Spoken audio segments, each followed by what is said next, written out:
BJP नेता दिलीप घोष ने होली मनाने से रोकने वालों को जूता मारने की सलाह दी है।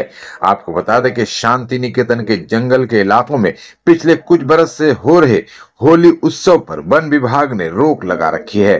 वन विभाग का कहना है कि यहाँ होली खेलने वालों की भीड़ बढ़ती ही जा रही है, जिसके चलते जंगल को नुकसान पहुंच रहा है और पॉल्यूशन बढ़ रहा है।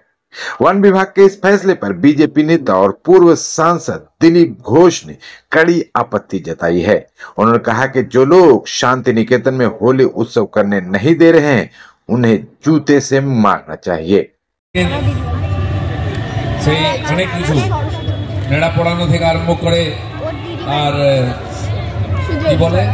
होलिका दहन जो शास्त्रीय परंपरा है आंचलिक भावे विभिन्न नामेते सारा देशे विभिन्न भावे হয় তার পূজা পাঠ হয়ে যায়।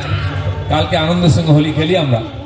তো কয়েকদিন আগে থেকে শুরু হয়ে যায় উত্তরপ্রদেশে ব্রজ এলাকাতে এক মাস ধরে হোলি চলে, আর সে ভয়ঙ্কর হোলি যত রকম হতে পারে তার সঙ্গে মার পিট আনন্দের উচ্ছ্বাস চলে এক মাস ধরে হোলি। এই বসন্ত উৎসব আমাদের এখানে শান্তি নিকেতনে রবীন্দ্রনাথ ঠাকুরও এটা শুরু করেছিলেন, সেখানেও এই পরিবেশ তৈরি হয়। আমি আজকে একটা খবর দেখলাম শান্তি নিকেতন নাকি ফরেস্ট ডিপার্টমেন্ট বলেছে কোনো হোলি খেলা যাবে না, এত লোক খেললে নাকি সেখানে দূষণ হবে। আমি জানি না কার মাথায় এটা এসছে, এই ধরনের বড় স্পর্ধা কে করতে পেরেছে। আমাদের উৎসবেতে পলিউশন হয়, ধুলো হয়, বাকি দুনিয়াতে কারো কিছু হয় না, তখন কেউ ওখানে পলিউশন দেখতে যায় না। পুরো বীরভূম জেলাটা লুট হয়ে গেল, ইট বালি পাথর কয়লা লুট হয়ে গেল, সেখানে প্রদূষণ হয় না, পরিবেশ খারাপ হয় না। কোন দাদার মাথায় এটা এসছে যে হোলি খেললে প্রদূষণ হয়? আমি প্রথমবার শুনলাম। তাকে তো উল্টো করে টাঙানো উচিত ওখানকার এরকম লোককে, আমি গিয়ে টাঙবো যারা আমাদের উৎসবে বাধা দেবে। এই ধরনের দুর্যোধনরা এই কলিযুগে আমাদের ধর্ম সংস্কৃতি অপবিত্র করছে, তাদেরকে প্রকাশ্যে জুতো মারা উচিত। এই ধরনের লোকেদেরকে যারা এই বড় স্পর্ধা করে, আমি পেপার দেখলাম।